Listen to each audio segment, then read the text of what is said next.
bit of slipstreaming, even a distant tow, that does make a difference. Yeah, certainly the way they were leaving. There's going to be a real back in this team. Certainly the way they were leaving. There's going to be a real back in this team. You get hang around with his driver position. You know what happened afterwards. He's a two-time pole position winner around here. Took his maiden pole back in 2019. Ferrari out on the mediums, so they're going to burn through a set of mediums. Might make them a little bit more vulnerable later on in this Q1. Track evolution is going to be really high. The temperature's dropping. The track grip's going to come up as well with the rubber laid down in the next 16 minutes. Typically, in these night sessions, you've got to be one of the last drivers on the track right at the end of the checkered flag, because the track really comes alive. Yeah, talking of track, I think it's fair to say this wouldn't be any of the drivers' favourite track. I'm not even sure to make the top three, but any opportunity to drive a Grand Prix car in qualifying, that is the time you get new tyres, low fuel, maximum engine mode. That makes this place right now tarmac heaven. It's all the more fun when it's the first of the year as well, because all the chatter through testing, when you're out there, all 20 cars, laying it on the line, seeing where you're all ending up in the pecking order. They've waited a few months for this. Yeah, it's incredible actually, isn't it? Because even though they've gone through all the practice sessions, they've analysed to the nth degree their competition using sound analysis, bit of carbon or something flipped up off the back of the Ferrari there. So let's just keep an eye and see if that's anything that's going to cause them any issues. And, well, immediately locking up into turn one. I don't think that's down to that little piece of carbon. And there was another piece coming off the car there as he exited turn one as well. So strange moments, and immediately an abandoned lap for Charles Leclerc. Well, he's on those mediums, and they're not giving him a lot of grip, but there were two bits of carbon that had come off. Sainz swept around him in the other Ferrari, and he'll crack on with his lap. It's something we saw in testing as well, and a little bit in practice. The track is so bumpy on the main straight, and it's a turn 9 as well. And is it just on the bumps here? Wait for it. Wait for it. There you go. Little strike over the bump. There's a part that flew away. I will come back to you. The answer is yes. There's no doubting that the part flew away. And then there was another part that makes a bid for freedom at this corner. Yeah, this is a lower speed then. It goes on the exit of here. It looked like part of the front edge of the floor that came underneath the car then, where you're generating a lot of downforce with the ground effect. You're channeling the airflow underneath the car, and that's what Leclerc seemed to lose. And he was aware of it as well from the cockpit, eagle-eyed. Yeah, that's impressive. But, you have your mirrors set, so you can sort of peer out the side of the car, of course, just over the top of your rear tyres, so you can keep an eye for blistering. But anything that sort of glints through your mirrors, then it does catch the driver's eye.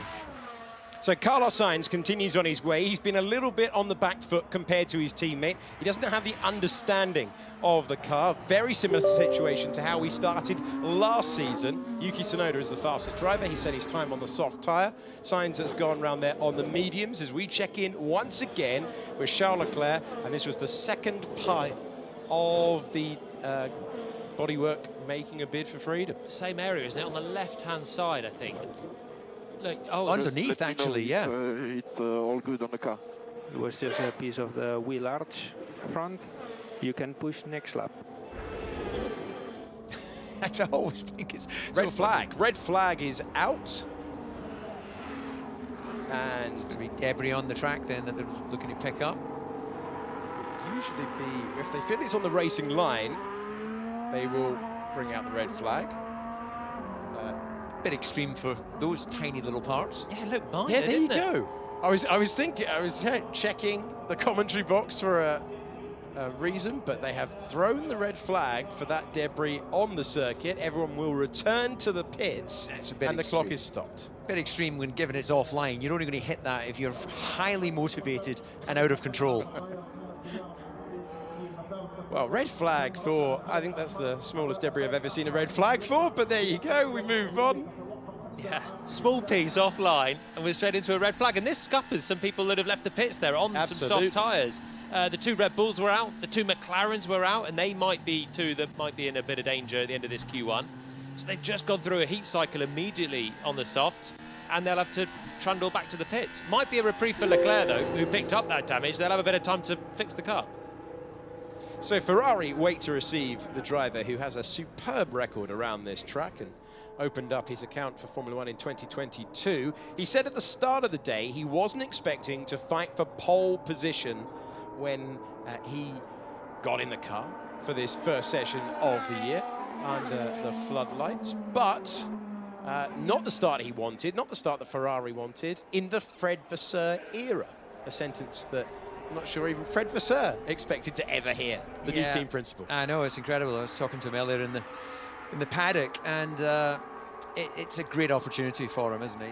What I really love about Fred in that role, he's an entrepreneurial racer in that he's run his own race teams. He's been around a long time. He's worked with Leclerc and Hamilton and various other drivers. I don't know if he worked with you. Yeah, he worked with Palmer. Worked with Palmer, there you go. So then he's got it all ace. He's ticked all those boxes. And he won't get caught up in the, tifosi politics, if you like, if I can put it like that. You know, he's there to run a race team. And obviously he didn't put the car together, or maybe he did. That's why maybe the parts came off. He's not much of a mechanic, but I really rate him as a team principal. Yeah, no nonsense, Fred Vasseur. We're a junior team with ART that has brought. That's the team that Nico Rosberg came through with. That's the team that Lewis Hamilton won his second-tier title with. Hulkenberg as well. He's worked with a lot of drivers who've progressed to the upper echelons, and now he too makes the step up to Formula One's most famous team. Monegasque driver being pushed back into the garage. We've had a few minutes of qualifying, but not much in the way of action. Yuki Tsunoda is the only driver at the front of the field who will be happy with the lap. 132.1, I think he'll be happy. Signs on the medium tyre, 132.4. De Vries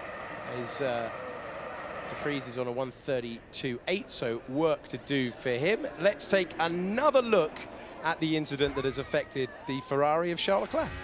Yeah, you can see this. So running aboard of Carlos Sainz here, but it's Charles Leclerc's car that actually had the problem, as Carlos Sainz there really pushing the edge. But you can see the... Can you check when we go in the right part of the car? 2 curb and turn 7 curb, and it felt quite harsh. Understood. Yeah, these curbs are very aggressive on the bottom of the car, and that just puts the forces, the vibrations all the way through those carbon fibre components, which will rattle parts loose.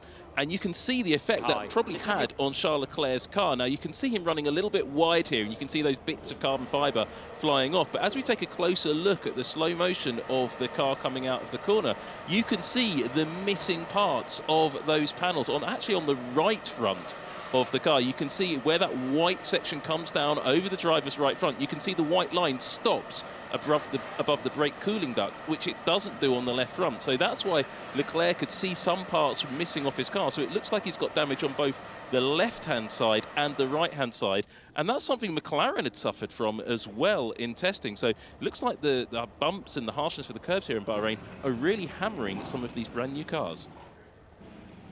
Yeah, testing is one thing. Qualifying quite another. All eyes on Lance Stroll, who didn't take part in pre-season testing after breaking his wrist on a bike, apparently, that found a pothole. He found the floor, and via a very highly rated surgeon, racing with pins in his hand. And Fernando Alonso hoping to spring a surprise. The session is going to resume in a few minutes' time, 3 minutes' time to be exact. It's going to be a busy track when we get going again. It's basically just a 13-minute Q1 session now. The times that have been done by Tsunoda, Sainz and De Vries. Leclerc's circulated but not done a flyer because of the damage. And they'll basically be redundant now. The track's going to get better and you have to be improving. So it's going to be busy.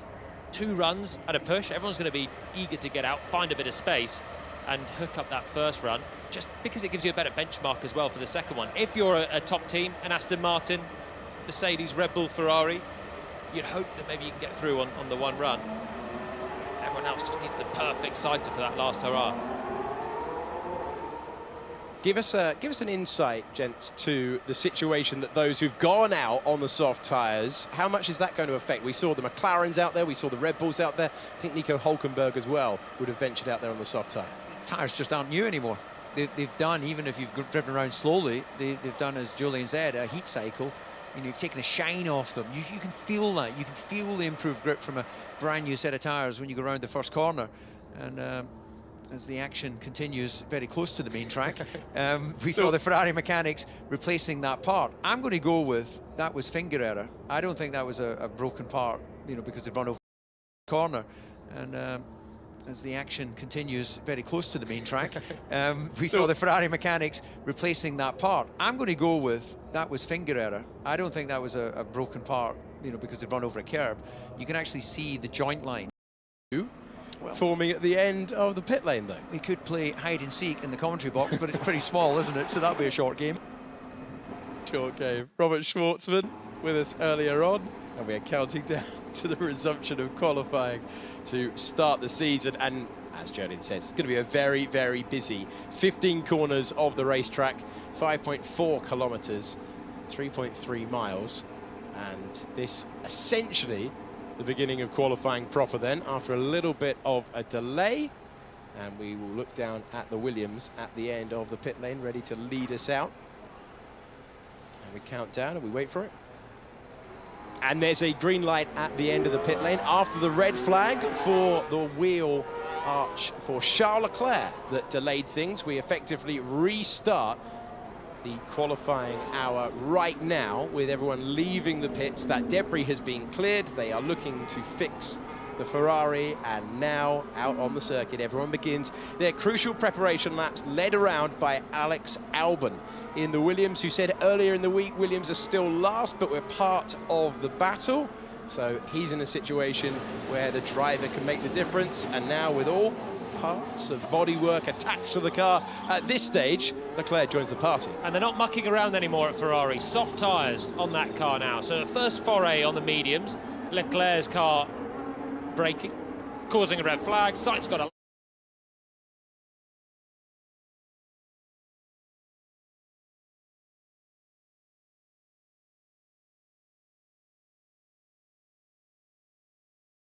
their situation in this qualifying. They don't want to put it at risk at the end, so they're going for the softs and they just want to haul themselves up the order.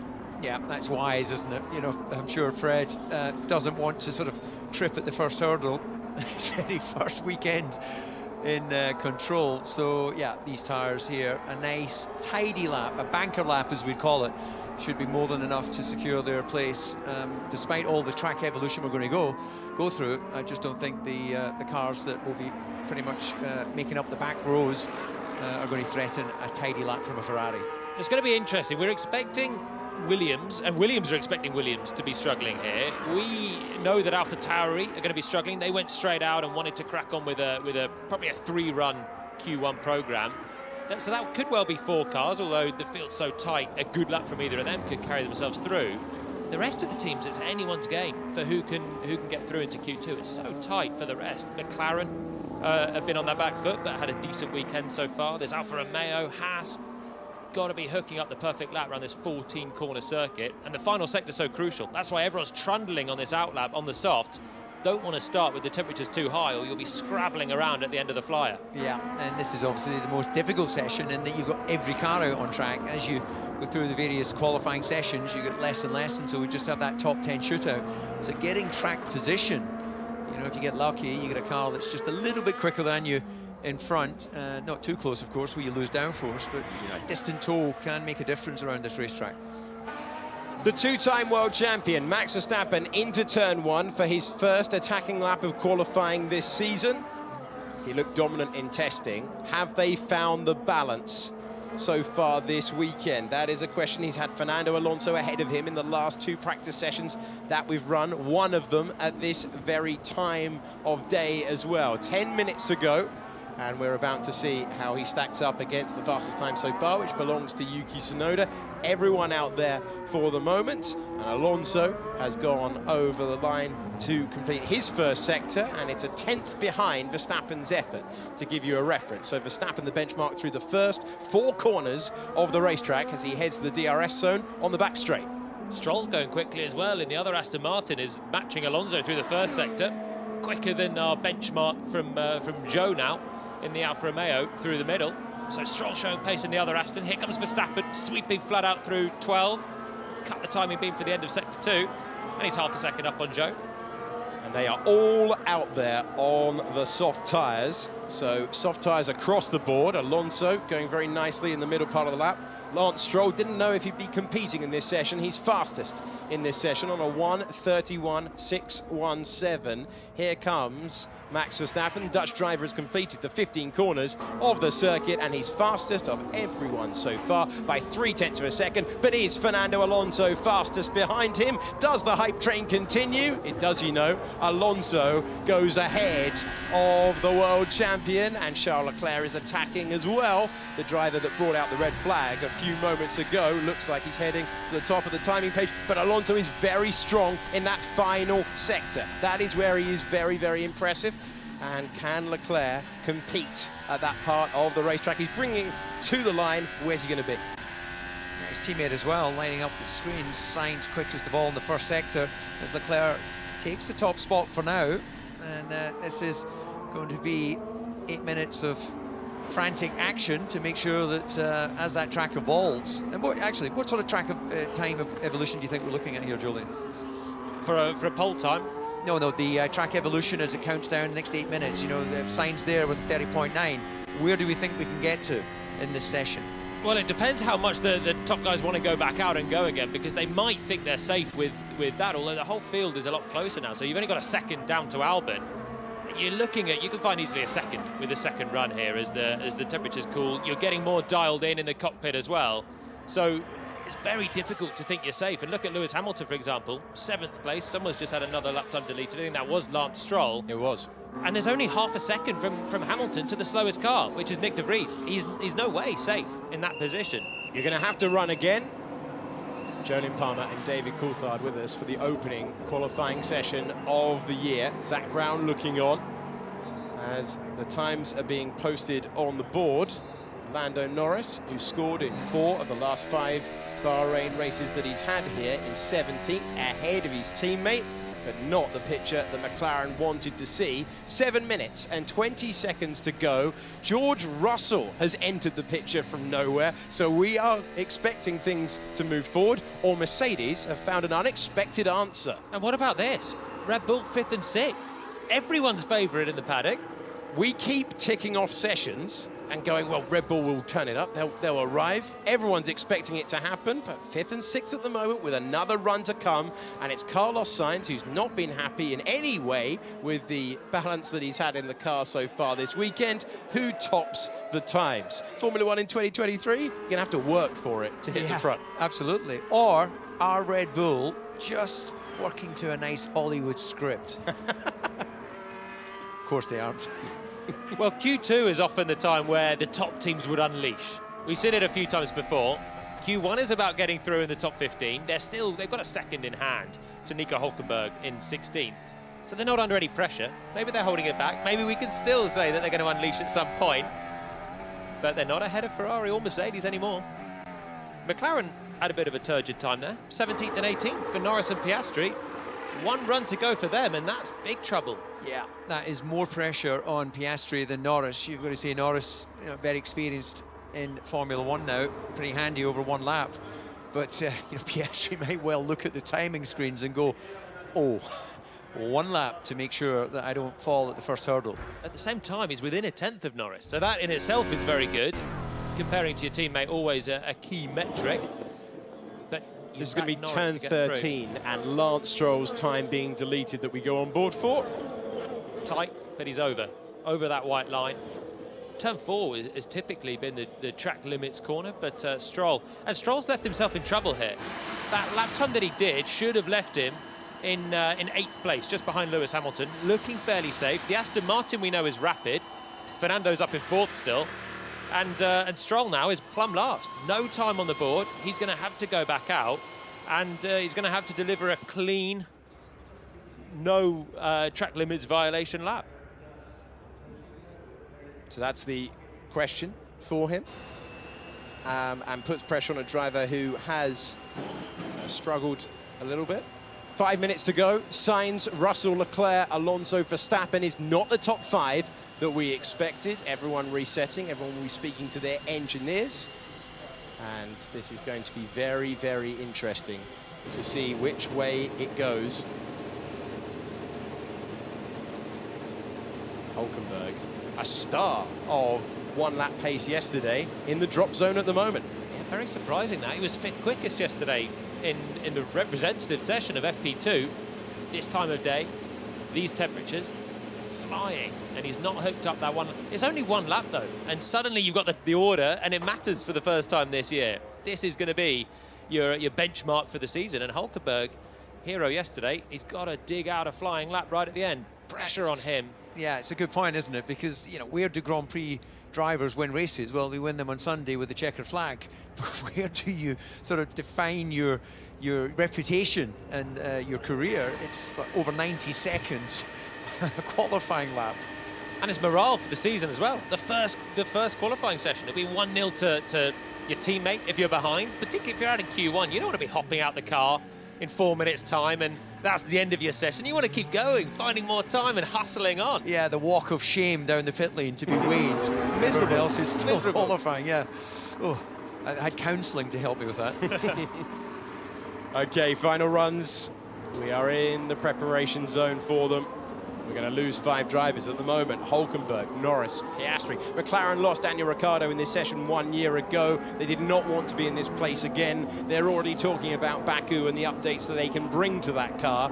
Such is the performance deficit that they've had. They've said they've missed objectives, but Alonso in the fight as well. Everyone's going to have to take a step forward here. Plenty looking over their shoulder.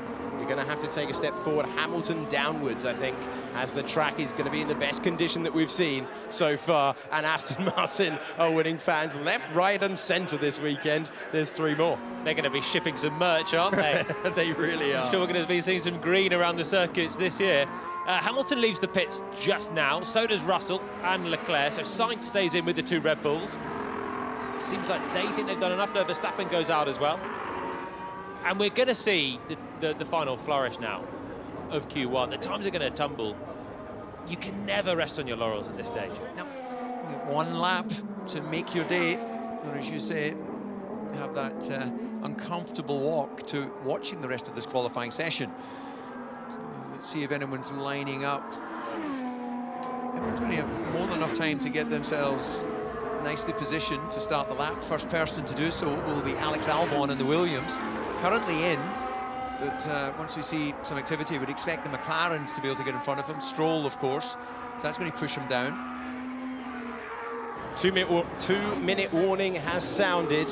Alex Albon attacking. He's found some pace, trying to get through into the second part of qualifying. The Thai driver, who grew up in London, about to attack this racetrack, and he's going to turn number 4. 90 seconds remain.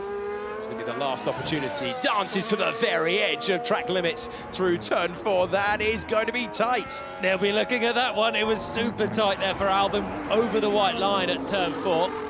Millimetre on the edge, I think. But he's done a personal best through there anyway. So for now, he can carry on into the tricky braking zone. Turn 9 into 10 through the left-hander. You've got to not lock up that left front and sail on. And he's negotiated it well. Squeezes on the throttle and he can open the DRS. That car looks pretty hooked up, doesn't it? It's dancing around nicely. It doesn't seem to have the outright pace of some of the others around them, but let's just see how this unfolds. No mistakes on the lap, which is very easy on this track to get sucked in on some of these big stops. As the downforce comes off, you see an under rotation. We're looking at Alex Albon on his way to completing the lap. We're looking at Lance Stroll under big pressure here, carrying that injury. As Albon picks his way through the traffic, they're queuing up in the final sector. Stroll is improving first sector of the lap, but this is the only chance he's going to get. He's only 2.5 tenths of a second behind Sainz. Everyone, though, is going to be taking a step forward. Alex Albon showing that with the 6th fastest time. And there's your track evolution. It's huge around here. Nick De Vries has not done a great first sector, so De Vries now shuffled down to 14th. Tsunoda jumps up in the other AlphaTauri, and he is not improving at all right now, Nick De Vries, so he's under big pressure. Up to 5th goes Stroll, needed the lap and delivered with the fastest final sector of anyone out there. The McLarens are under pressure. Gasly in the Alpine is in the drop zone at the moment, and the driver at risk has completed his lap. That's why the checkered flag logo is there. Nick De Vries is looking over his shoulder. Zhou Guanyu has improved up to 11th place. Norris attacking, and Piastri's hanging on to it, Lando Norris, through the 14th corner around this racetrack.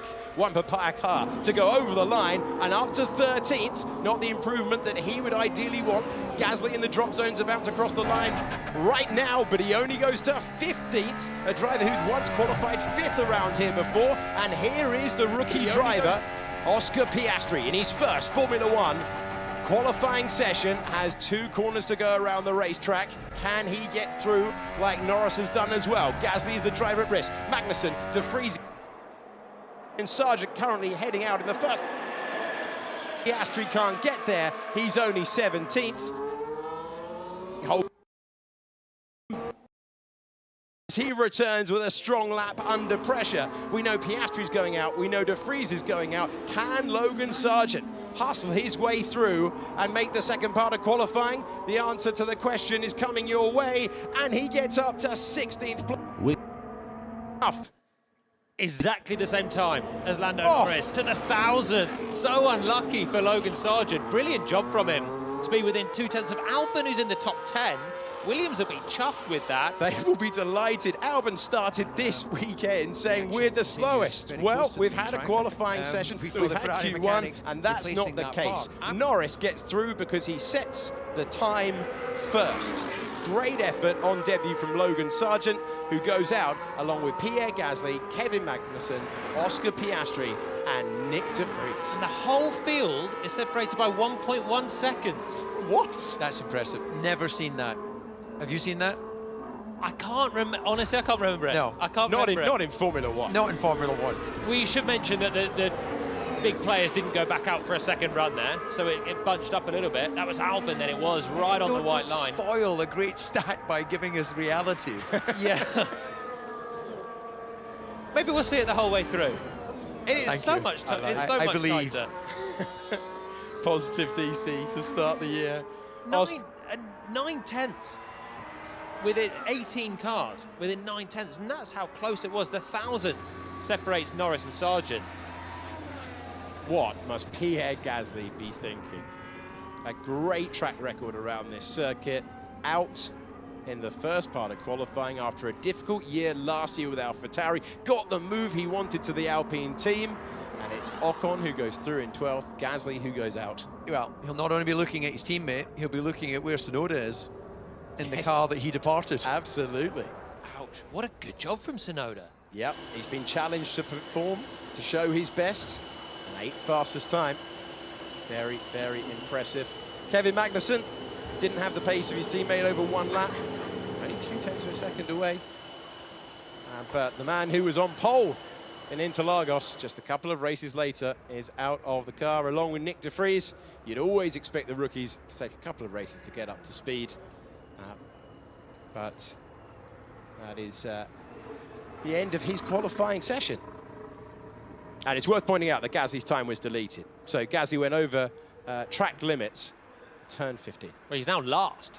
He's now last with that. So even going over track limits out of the final corner, it wasn't enough. I wonder if he lost time doing that though, because normally if you're out wide out of the final corner, it's a bit dusty, sandy out there. You lose traction. Maybe that explains actually why his lap wasn't good in the first place. But now his first start with Alpine will be from the back. The other rookies, well, all the rookies were out in that session.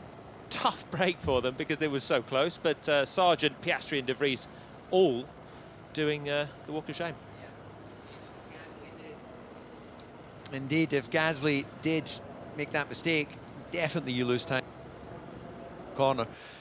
Really, he's got enough experience not to make that mistake, so he'll only have himself to blame. Yeah, it's easy to do though because you're just desperate to gun it to the line. You've done all the cornering at that point. You just need to put your right foot down and press the DRS button, go up through the gears. But if you're too greedy on it, you can just be dragged out. You take too much curb and it does just drag you off the road a little bit. Okay, let's dig into the data and what we're seeing with Sam Collins. Our technical analyst is going to go through what we can see performance-wise from the cars. Well, the first thing I wanted to address was just this track limits issue with Alex Albon. I've played that back over and over again, and I think he stayed in within a couple of millimetres. So I think Albon was just on the limit of getting in. But the big thing that I've been looking at is the pace difference between the Ferrari and the Red Bull. And something that's really taken me by surprise, and this is not a particularly... well, this is a particularly new issue. The Ferrari actually has better top-end speed down the straights than the Red Bull does, and that's something we haven't seen before from Ferrari in this era of Formula One. That will be something that Honda won't be able to address, because the regulations now say that you cannot change your power unit modes or your engine modes through the qualifying session. You can change the hybrid system mode, but you can't change that internal combustion mode, so no more party mode. So this could be a real issue for Honda to address and for the Red Bull team to look at. So there is a bit of a differential between the Red Bull and the Ferrari, and it's the other way around to what we saw last year, and that's taken me a little bit by surprise. But also on the apex speeds, the Ferrari does look ever so slightly better than the Red Bull. Key point though, the Red Bull tyres were not the freshest and newest on the car. Verstappen put back on the set of tyres that he did that one lap on when the red flag came out, so that might have taken the edge ever so slightly off the Red Bull pace. So that is a bit of an issue for them to address. Looking at Mercedes, they do seem to have found some genuine pace with George Russell. Again, they seem to have addressed their straight line speed deficit we saw all the way through last season. Now, they weren't able to make any major power unit changes, they just made software changes. So very effective software department over at Brixworth in Northamptonshire, guys. Thank you very much, Sam Collins. Always good to get Sam's opinion on what we're seeing out on track and to get his insight. Fantastic to have your company for the opening qualifying session of the season. Maybe predictable that our rookie drivers would go out in the first part, but you've got to say Logan Sargent will be pleased to be ahead of Piastri and De Vries. De Vries, 28 years old, and, Formula 2 champion, Formula E champion, close to the main finds track. himself the last of the We saw race. the Ferrari Cardinal mechanics sin from De Vries, replacing not that part. improving on the final lap, and that's what it was always going to be. You've got to hook it all up. He was looking okay on the run before, but the times just tumble, and in the end the gap was 7/10 De Vries to Tsunoda, who really did put it all together. I'm going to take my hat off to Nico Hülkenberg. We were just saying he was under pressure. He was in the drop zone, had to deliver, and he didn't only deliver, he smashed it all the way up to P6, dropping K-Mag out in Q1. Really, really good job, and again, big gap between them. I don't think Magnussen particularly hooked that one up either. Yeah, I think the time reflects the track evolution, but nonetheless, his experience, I think, kept a calm head when it really mattered. So Mercedes looked better in that first part of qualifying. And big moments for Alex Albon, who only reached Q3 once last year at Spa. So he's got a chance to fight again, certainly on the evidence of what we saw before. Everyone else trying to respond, but encouraging stuff for Williams, who really weren't expecting it to be in this case. Oscar Piastri, mentored by our good friend Mark Webber, who finds himself on the big screen and getting a cheer as a result, but the body language tells you all you need to know. That's not the debut he was expecting or wanting. And Logan Sargent, who will start a couple of places ahead of him on the grid, 4th place in the Formula 2 Championship last year. The American driver, P16, an identical time, set a couple of seconds after Lando Norris had notched a 1:31.652. And after all the shake-up in it, in Q1, McLaren had the slowest car. Yeah. They were the only team to almost lose 2 cars there, actually. Norris scraped through by the 1,000 over Sargent. Then you had one Williams, one Haas, the other McLaren, and an AlphaTauri and an Alpine. There's no tail end team from what we've seen right now. It's McLaren who managed to just scrape their second car through. So Fernando Alonso making his Aston Martin debut tomorrow. What position will he be in? He made his debut 22 years ago today, back in 2001 for Minardi, and he is replacing a driver who's 7 years younger. It shows you how unusual it was for Alonso to take that seat and start the Formula One silly season in the summer break. Seems a very long time ago. Esteban Ocon, he's got a new teammate. He's going through into the next part of qualifying. His new teammate isn't, and that will be a boost for him because there's going to be quite the fight for supremacy down there. Felipe Drugovich would have hoped to be in the car. Reserve driver, reigning Formula 2 champion.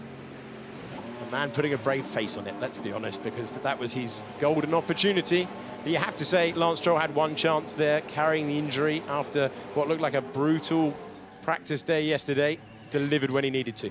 Yeah, I guess Drugovich, having put the stick in the spokes of Lance's bicycle, doesn't want to trip him up in the corridor too early. His strategy to get himself straight into a Formula One car hasn't quite worked this time. File that under jokes DC can make, and we can't. Ferrari are waiting to unleash their cars. Soft rubber, as you would expect, once again. And this is going to be really fascinating. If it was tight before, it is going to be ridiculous now. Were they scrubbed tyres, it looked like to me, on the Ferrari? Yeah, they were with the Ferrari. Same for the Aston Martin of Stroll, who had to go back out at the end on the new set to get through. New tyres on the Red Bulls. This, I think, will be quite telling, because even if Red Bull are holding back a little bit, and how can they do that? Well, drivers can just not quite push 100%, which is quite tricky to do if you don't get the car rotated. If you're holding back a bit, they could hold back on engine mode. But if that was just the sort of the time at which they ran on track and track evolution, I would imagine both Max and Checo would want to have a little bit of a sniff in this session here, just to settle their mind. You know, are we really still where we think we are, or where we want to be, right at the front, or are we actually really up against it? Sandbagging by the drivers not pushing is a really hard thing to do when you get to qualifying, because you can't just turn it on and find it all straight away. Usually a bit of engine mode. Why would they run a bit more fuel right now? That just seems an unnecessary risk. So it would just be, have they got more grunt now? Can they unleash a little bit more on the power unit? And that's what we'll see in this session. We're still waiting for it, aren't we? We're still waiting for it, but maybe it won't happen. The great thing about that word grunt is, you know, that's a kind of British word, isn't it? But when we have our foreign national race drivers also adopt that word. I need more grunt. That is the sound of Lance Stroll roaring across the line. We're on board with the Canadian driver as he begins another push lap. And we are awaiting everyone out there on the circuit, apart from Alex Albon at the moment. Driver who made it through, but it hasn't left the pits. Stroll fighting it as he climbs the hill. Makes his way to turn 4. The amount of torque these hybrid engines have is quite incredible. That's why you see them in this era short shifting, to try and control the RPM, control the amount of torque. And that's simply because instead of relying on the engine to come on cam, you've got a big dose of electrical energy. That's where you can accelerate the mass nice and early. So the drivers are very conscious of obviously trying to get as much traction as possible and just staying below the rear slip angle so you don't put those rear tire temperatures through the roof. Wonderful sound of Lance Stroll roaring past our camera position down there into turn 11, one of the best corners on the racetrack. He's done a fine first sector, but Alonso is even faster still as they all attack at the moment to try and give themselves a foundation to push on in Q2. Stroll, who has had this dwindling return stats in Formula One, 75 points in 2020, 34 points in 2021, just 18 in 2022 with a personal best of 6th place in the Singapore Grand Prix. He's going to complete his lap, and he's done well to compete this weekend. His time on the board is a 1:32.3, and now this will give us an idea of how close it is really going to be. We go driver's eye view into the final corner. Not really what we see, is it? That's It's the best we've got. It's the best we've got. But you can see the reflections now from the lights as well coming through the visor. Tinted visor for most. I think Stroll had quite a clear one. But yeah, thankfully they see a little bit better than this as they're coming through. Alonso to the top. Alonso to the top by a fine margin as well. He's 8 tenths faster than anyone else's time out there for the moment.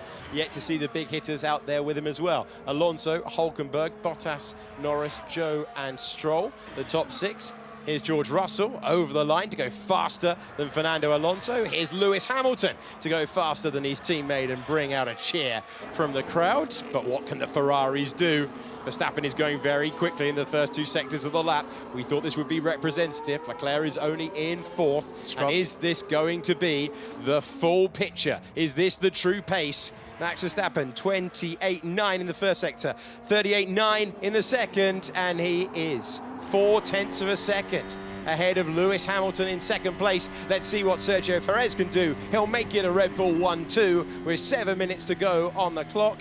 It's Verstappen ahead of Perez by 2.5 tenths of a second. will be interesting to see what the track evolution will probably slow down a little bit now as we get into this phase of qualifying, but we should remind ourselves those Ferraris were on at least a lap of this racetrack. Those tyres were not brand new. I think the rest of the top 5 were on new tyres. Ferraris weren't. Stroll in the Aston Martin definitely wasn't. That's why he's down in 12th. And we're waiting for Alex Albon to get out of the garage in Q2. Get over the shock of getting through to Q2, I think. Yeah, he's just gone out the pits now. He's just gone out the pits now, Alex Albon. So he's running in the gap. He's got a chance of making Q3 with the way that he had the pace in Q1. I don't think he turned up this week saying, no, we're at the back, guys. I've never heard a driver be so downbeat after testing when everyone else was talking Williams up. Yes. And suddenly he's got a shot at an outside shot at Q3. He's going to go for it in this window. One set of tyres for him, it looks like, in this part of qualifying, and he'll give it now. Red Bull turned it up then. That was new tyres. Surely that was a little bit of the wick turned up. They're not out of reach. 1-2, so it looks pretty for them. But Perez is only a 10th and a half up on Hamilton. We don't know what Ferrari can do yet either. They're not up the road. No. It's going to be a shootout. That is absolutely going to be the case. Hamilton, all the doom and gloom going into the weekend of free practice. Right now, he's got to be feeling a little bit charged. Going, okay, well, look, you know, we're in the hunt here. Yeah, something to work with. Exactly. I mean, he ended yesterday saying, I think we've got to change the whole car concept. We're nowhere near them. Abandon the whole thing. Fast forward 24 hours, and he's within a 10th and a half of one of the Red Bulls. He's within 4/10 of Verstappen, who's been hooked up all the time he's been driving this car. Maybe a little less so yesterday, finding a bit of balance, but now he's getting that gap to Perez again. So pushing that car down to the scales, I think. Did he miss the weighbridge? Did he go through a red light? Which, you know, who's watching to make sure that they haven't done something to the car, or are they just wanting to sanity check their own weight of car? No, I'm sure he's gone through the red light, and then you're allowed to quickly get pushed back and then and get on the scales. The problem is for Stroll, there's only 5 minutes left of this, and he's in the drop zone. So even the mechanics are now swarming around it. Push it down to the weighbridge. They hop it on. Then you've got to get back, put on the new tyres. It's going to get really stressful. Yeah, they need a pit stop, don't they, rather than pushing it back into the pit lane. Yeah, they used to be very, very strict on missing the weighbridge. Even if you just went past it, you were in trouble. They're slightly more lenient now, checking them. And the random check is to make sure that no one is running underweight at any point of the weekend, as Albon puts all 4 wheels over the white line on his attempt in the gap, and he knows it. Yeah, there goes Albon's chance of anything other than 15th now, because he hasn't done a lap time in Q2, unless somehow he's got fuel for another flyer in there, and he can go again. A little bit of weaving as he came back on the circuit. Maybe that was just to scrub off the sand that we would have picked up on the tyres as he cut through turns 5 and 6. Yeah, very dusty offline. They do a pretty good job of sucking up all that sand and dust from the actual tarmac, but as we look out the comm box, I'm looking at those poor Aston mechanics that are sprinting down the pit lane back to the garage. They'll be exhausted. This is the moment on board with Alexander Albon, driver who made Q3 just once last season. Yeah, turned in way too late there. Just didn't get inside the groove, and there's only one way that car was going, and it was understeer. Yeah, he had so much understeer, carrying in a little bit too much. He missed the apex by a little bit, was always pushing on there, and you'll have known it from the cockpit. When you're missing the braking, you know you're heading to the runoff area. We're hearing Lance Stroll is only just now being pushed down towards the garage. In fact, I can see him still outside. Now he's being wheeled back into the garage. There's 3 minutes, 18 seconds to go. They've got to change the tyres, put a bit of fuel in it. It's going to be nip and tuck. Talk about pressure. Real pressure now. And there's been enough pressure on Lance Stroll across the entire weekend. Man from Montreal. He's probably put that pressure on himself. If you've gone through the red light, you know, you've got to be looking out for it at the weighbridge. The FIA down there, they'll stop cars at random, and he must have seen it, but it's too late, so he radios the team, and then they push him down, and that's cost him an extra minute or two. Okay, we're inside the crucial final run phase of the opening Grand Prix of the year. This is Q2. We've seen a demonstration from Red Bull of what looks like their real pace. Now with a new set of tyres for all of their competitors who can fight back and maybe close down that gap. For Lance Stroll, Zhou Guanyu, Ocon, Tsunoda, nothing for Albon, and so it's 4 drivers trying to escape.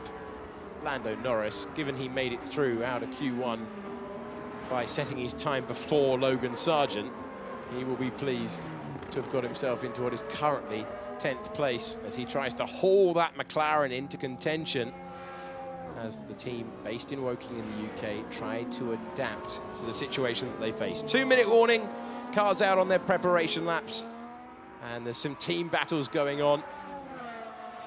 Bottas currently going through, Joe currently going out, Alonso currently going through, Stroll on the back foot, understandably, and a lot of talk at the start of the year about, it's certainly in testing, about Alpine. And Alpine are, oh, okay, they're going to turn it up. We're going to wait and see. So far, that pace has not materialized. It's a team that weren't talking about fighting the midfield. They were talking about escaping the midfield. They're trying not to go out in Q2, having lost 1 car in Q1. Yeah, I never quite understand the whole sandbagging thing. You know, you've got to test your car to the best of your ability in all conditions, full tanks, low fuel, you know, change, variation of setups. That's the whole point of that extensive 3-day testing shared with your teammates. Engineers love it though, don't they? They never let you take the fuel out and give it a go. I don't understand it either. There's no logic to it. Everyone's looking at everyone all the time anyway. You can't really conceal your secrets in today's Formula One. I agree. Like, one best example of that from my career was in Monaco. They'd always wanted to run heavy tanks at the Thursday, as it was at that time.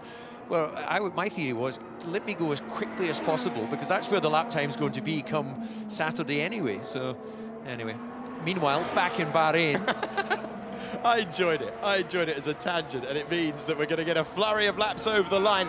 Everyone is improving in Sector 1 who's done a Sector 1. So you can see how much Ocon is gaining on Norris. It means that Norris is going to have to respond. Good first sector as well for Zhou Guanyu, and it is going to be another big step forward. You've got to deliver under pressure. Ocon is going to go over the line.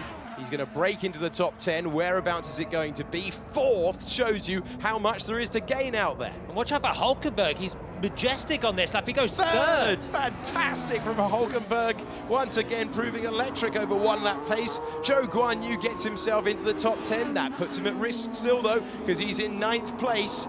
Bottas and Norris are out at the moment. The driver at risk is Charles Leclerc. The driver in the drop zone at the moment is Charles Leclerc, thanks to the improvement of Valtteri Bottas, a 2-time pole position winner around this circuit. Alonso goes into 2nd position. We ride on board with Lando Norris, who has meters to go, and he's up to 8th place. Another Lando Norris special to give himself a chance of Q3. Charles Leclerc was under pressure. Now he's fastest, delivering when he needed to. The Red Bulls are in the pit lane. Sainz is up to 3rd. It's Bottas into the drop zone with his Alfa Romeo teammate of Zhou Guanyu. Yuki Tsunoda will not make it. Alex Albon did not have the lap on the 1 push lap, and so it all comes down to Lance Stroll.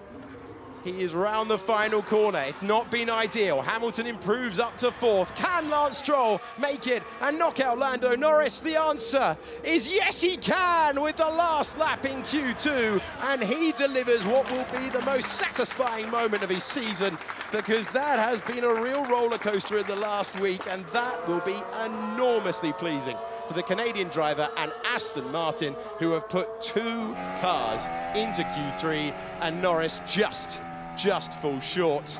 The fact he was able to drag it to 11th, testament to his skill, because that car is not where the team want it to be. Alfa Romeo, bright start last year, out in Q2 along with Yuki Tsunoda and Alex Albon. Still, the track evolution was big, wasn't it? You had to put it together. The times tumble ever further. Norris so close to putting that McLaren into Q3, which, as it was the slowest car in Q1, would have been a brilliant effort. They can score points from there. I think Alfa Romeo, 12th and 13th, maybe a little bit disappointing. I think he'll be very happy. As Günther Steiner pulled Hulkenberg out of, as you mentioned earlier, he pretty much was retired. Got married, had a child, bought a small furry dog, as you do in Monaco. And suddenly he's had to go and lose a few kilos and unleash that natural speed. Ticking all the retirement boxes. Yeah, exactly. Suddenly he's got to dust off the cobwebs, and here he is.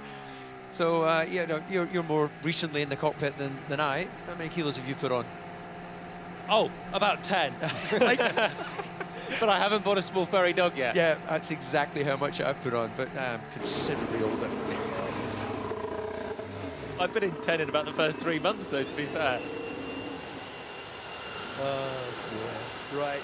Time has run out for Q2. We lost Norris, Bottas, Joe, Tsunoda and Albon. At the front of the field, Leclerc, Verstappen, Russell ahead of Hamilton, Sainz in 5th, and Alonso no longer at the very front. But you've got to remember, Aston Martin coming into this season, we're not interested in fighting the big 3 teams. They wanted to be at the head of the midfield, and at the moment, that is where they are. Well, we've got one of the Red Bull maestros of aero, Dan Fellows, joined the team, and can't always put it onto one person, but certainly it sets a direction, and the team have clearly delivered a very fast race car. And just to declare to you boys, I might have peaked a bit early in my excitement, because I literally feel like I'm watching the most exciting movie of my lifetime here. I think this is just going to be a blinder in the final part of qualifying. It's all come together to the end of Q2, hasn't it? Suddenly Ferrari are on the top. Red Bull showing their hand, didn't go out at the end of that Q2 session, but they did get usurped at the top by Charles Leclerc, who's a Bahrain master. Took his first pole here, pole and win here last season. Mercedes are pretty close as well. Russell was only 4 thousandths down on Verstappen's time at the end of Q2. This could go anywhere. Are we even discounting Alonso? Never discount Fernando Alonso. For more detail on this very subject, let's check in once again with Sam Collins. Yeah, well, I've been looking at one of my favourite subjects, the speed trap data from that Q2 session, and it's really revealing. Ferrari have definitely now made up for that straight line speed deficit they had over Red Bull last season. There's really nothing to choose between the 2 Red Bulls and the Ferraris, though Max Verstappen is a little bit down. It's only by a matter of 1 kph. Mercedes, though, Lewis Hamilton is way up the order. He's as quick down the straights as the Ferraris and the Red Bull. Teammate George Russell, though, maybe running a different rear wing or something different. He's a 4 or 5 kph slower down the straights, much closer to the likes of Lando Norris, Lance Stroll and Fernando Alonso, who are all at the same speed down the straights. And that's bad news for them, because they're losing out 5 or 6 kph down the straight. And that means they will be open to being mugged during the Grand Prix tomorrow, because they will be easy meat with DRS and overtaking. So you can see the medium speed corner rankings here. That's where Fernando Alonso is making his pace. But look, George Russell was right up there as well. The Mercedes car concept, well, I'm not sure what the German for sandbags is, but they call them sandbags where the car's built in Brackley. I wonder if that's what Toto Wolff was talking about when he was talking about no more hiding, guys. Thank you very much, Sam Collins. Fantastic facility for motor racing. First racing here in Formula One back in 2004. The last time Red Bull won around this circuit was Sebastian Vettel. It was the last time that we ran the Grand Prix in the day. Since then, they installed the floodlights, and we've had some of the best modern races around this circuit. So many dramatic moments, and I'm so pleased that we are going to get more of them, because whoever takes pole position today really going to have to earn it. The forecasts of doom, the forecasts of Red Bull in another league so far have not come true. Just looking at what we've seen across the board, Valtteri Bottas had a run here of always qualifying in the top 6. That has now come to an end with that exit. Always good pace around here, so work to do for the Alfa Romeo team, and there was only 0.03 of a second between the pair of Alfa drivers. So we look ahead to the top 10 shootout, where Fernando Alonso, looking for his first pole position, would be remarkable given what we've seen. But he's looking for his first pole position since 2012. He hasn't won a Grand Prix since 2013. Charles Leclerc on pole here last year. Max Verstappen's never won a season opener. George Russell had an amazing debut here for Mercedes, was on the front row on the outer loop. And Lewis Hamilton, as you would expect with Lewis Hamilton, a multiple winner, 5 times a winner around this circuit. And running the theme of how close it's all been, Alonso was 6th in that Q2 session, a 10th off Verstappen in 2nd, and only a 1/4 of a second off Leclerc, who at the end just went to the top. So that's just a little lock-up somewhere, a small mistake, and you can easily find a couple of tenths if you didn't completely hook it up in Q2. gust of wind at the wrong time, you can lose a couple of tenths. So they're really in it. Alonso there, staring into the cockpit of his new team. Charles Leclerc looking for his third pole position around this circuit. Only one race in the last 50 years has seen a driver as old as Fernando Alonso take pole. That was Mario Andretti when he was super subbing for Ferrari in 1982. Thanks to the stat map for that one. Sean Kelly providing us with the information. We have a green light at the end of the pit lane, and we have a excited nervous wait though. See the drivers out on track, which include the returning Nico Hulkenberg, the driver with one pole position in his career. Strangely, the same circuit as his teammate who departed the session in Q1.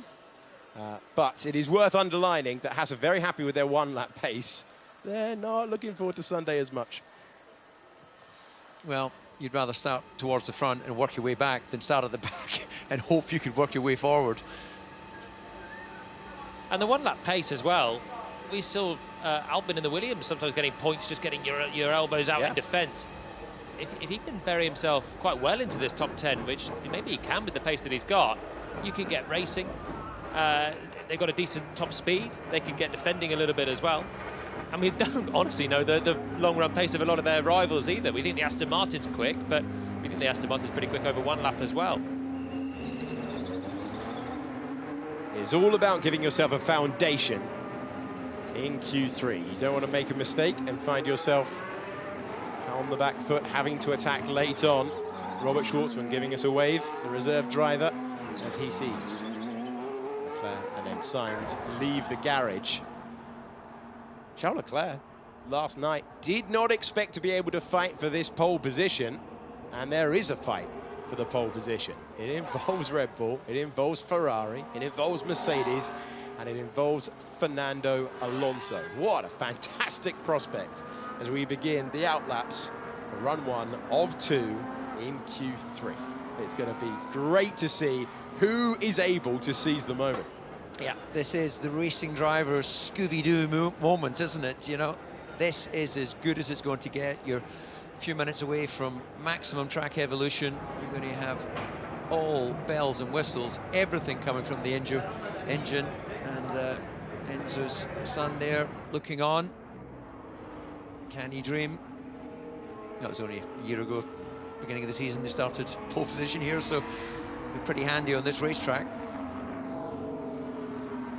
Leclerc's got such a track record in Q3 as well. The most pole positions last season, even if he was nowhere near the title. The qualifying form was there. It's all about putting the corners together, not making any mistakes across the 14 of them, 15 of them if you include the final sort of kick to the line. You've got to put it together, and that's where you're going to see probably the difference between, at this stage, pole and maybe sort of 5th or 6th is how close it looks. Max Verstappen's stats from last year at the bottom of the screen. 15 wins, 17 podiums. He had the fastest laps, but right now he's just thinking about beating his rivals in Q3. 7 times last year he was on pole position in Formula 1. He's looking to take a step forward past everyone here. It's not been the domination that many expected, but he's got a clear racetrack in front of him. He'll be the first one to set a lap time. DRS wide open as the 2-time world champion heads down to turn number 1, looking to confirm his status as title favourite. There are very few people in the paddock you can find who think that he's not going to be a 3-time Formula 1 world champion by the end, but it's about delivering under pressure with the Q3 time ticking down. His teammate out there as well, Leclerc also on track. The times that we will get across the line will be Verstappen first, then Perez, then Leclerc, then Sainz out there, and Verstappen immediately on the attack, down on board at turn 8. Fastest first sector we've seen so far today from Verstappen. That's where there was a little bit of a deficit to Ferrari before, and he's quicker than Leclerc and he's quicker than Perez to the tune of 1/10 in the first sector. And what really stands out, he's hit all the apexes. There's not been a little bit wide at turn 1, a little bit wide, you know, getting into some of those tighter, slower corners. He looks really hooked up. Is he saving the best till last? He has been masterful through this sector, all the way through testing, all the way through practice. Can he be all the way through qualifying? It certainly looks spectacular from our heli shot now, and he's not got much left to do. Absolutely compliant, exactly what he wants the car to do through turn 13, which is always such a good barometer of car performance around Bahrain International. Charles Leclerc, though, fastest middle sector of anyone so far. It's a contest, and the time to beat across the line for Max Verstappen is a 1:29.8. Immediately up against it is his teammate Sergio Perez, who can't get close. He's 0.2 of a second away. But what about Charles Leclerc on pole here last year, and he's second at the moment. He's 1/10 of a second away. It is a fight for pole. Sainz, is he in that battle? Let's find out. He goes in P4, 0.4 of a second away, and we'll watch the Aston Martin over the line as well. Lance Stroll is 5th. 5 drivers have done a time. There goes Fernando Alonso then on his new set of tyres. He's waited and he saved a set of tyres, as have the Mercedes. So they will just do one run in this, save a set for tomorrow. And it's close out front. Verstappen, 1/10 ahead of Leclerc. Perez not out of it either, a couple of tenths back. Sainz a little further adrift, and he's looked generally a little bit further adrift of Leclerc so far this weekend. Leclerc taking his first pole position in Formula 1 in 2019. He led the field this time last year. It was Verstappen in 2021. Verstappen, who's never won the season opener, came very close in 2021 though. It's a different program for Mercedes. 1/10 of a second between Verstappen and Leclerc, both of them trying to add to considerable pole position records. This is on board with Carlos Sainz. Verstappen is chasing pole position 21, Leclerc pole position 19. Oh, looked a little bit twitchy on the turn in there towards turn 6, and twitchy on the exit as well. So that'll be where Sainz lost a bit of time in the middle sector. He started qualifying by getting a bit wide out of there, and his first run of Q3 is like for like. He's out there on the second set of rumble strips, caused a bit of oversteer, and then it's really tricky to get your braking for the tricky turn 8 afterwards. So Sainz a little bit adrift. There's more in the tank for him if he hooks it up. The man who started with Minardi in Formula 1, now racing for Aston Martin.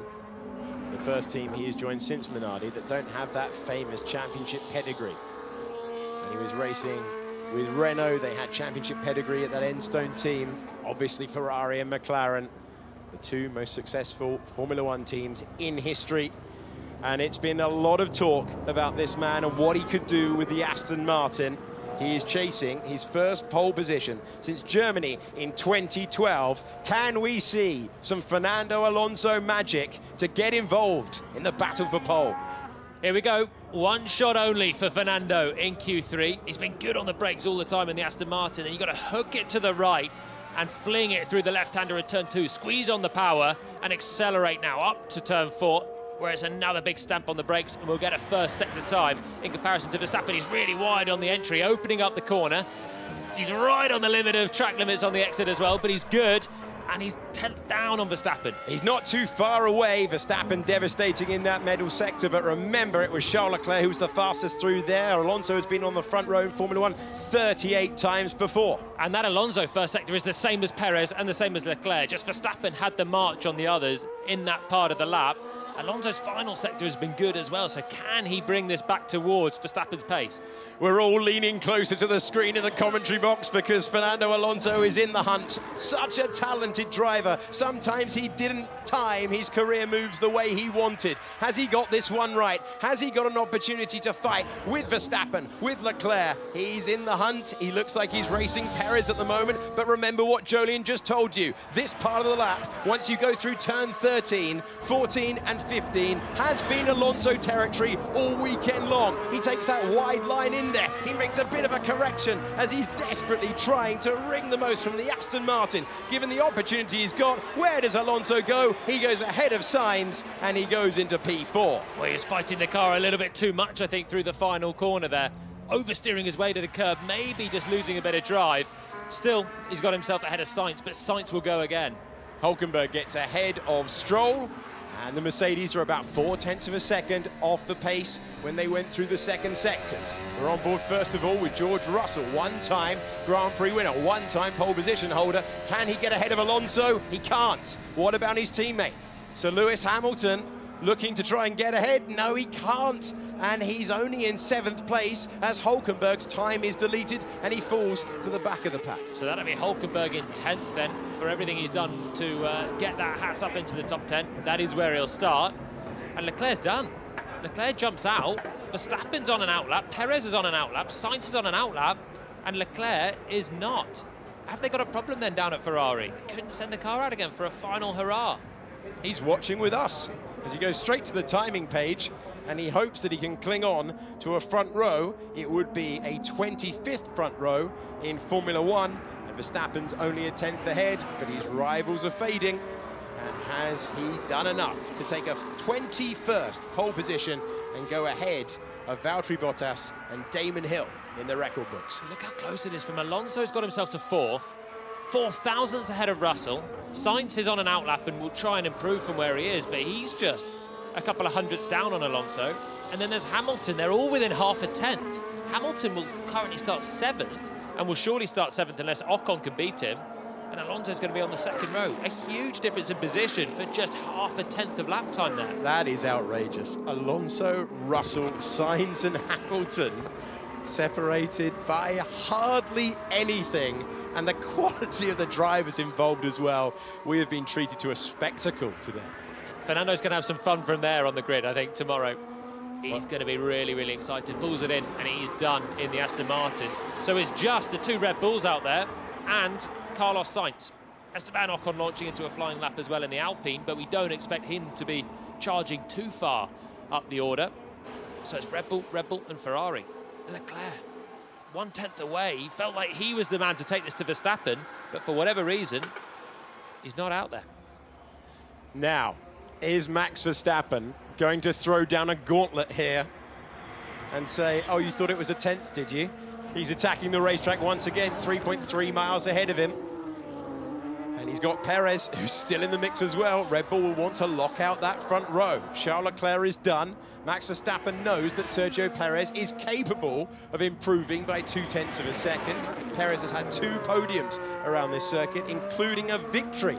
In fact, this is the only track in Formula One where Perez has won, where Verstappen hasn't. And Max doesn't improve the first sector. Sergio Perez now is about to come through, and he has improved. 1,000th between them in the first sector. And remember, Carlos Sainz, his lap, he made a bit of a mistake in the middle sector, so there might be something more for Sainz to add. Sainz is chasing a 4th career pole position, and he's in the benchmark. You've got to take a step forward. You've got to get across the line with the track at its best, and that is right here, right now. Lance Stroll's session is done. He's in 8th position, and Hamilton currently in 7th. Sainz trying to improve from 6th. It's middle sector time for Max Verstappen. This is where he's been mighty. He's improving by a 10th. What can Sergio Perez do? Can Perez find just a 2nd career pole position? He's in the fight here. It's still not over. And Sainz is going quickly behind as well. Sainz is improving through the middle sector. We'll see what he can do there now. He's so close. 3 of them for him. What a glorious qualifying hour. Coming to a close. First over the line, the world champion. Max Verstappen improves. Can his teammate get close? Perez to the line. Perez looking for something inspirational. He's improved to the front row, but he wasn't close enough. And now it's all down to Carlos Sainz to break the Red Bull domination at the start of the year. And he's improved, but it's only to 4th place to get past his countrymen. And it's a Red Bull 1-2 after the qualifying hour. Charles Leclerc outqualifies his teammate. Alonso is 0.6 of a second away in 5th. Russell outqualifies Hamilton at the first opportunity. Stroll did well to make Q3. Ocon and Hulkenberg 9th and 10th. And after all the speculation, it is Max Verstappen who takes his 2nd pole around this circuit and will start the season. Max Verstappen